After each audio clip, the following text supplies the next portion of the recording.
These are my tomatoes and it's time to give them some more room. Stay with me, I will show you what to do. While transplanting seedlings into individual pots, remember to bury them deeper. In a perfect world, it would be up to the first set of leaves. But my pots are too shallow for that. But still it's better to give them individual pots. With time, process of transplanting is simple. You can use chopstick, pen, stick or finger to unbury roots of seedling and make a hole in a pot.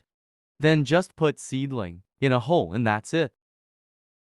You can do it even if your fingers are thick. Just keep in mind to touch leaves of seedling. Don't touch the stem to prevent damaging the plant. At the end, water your plants.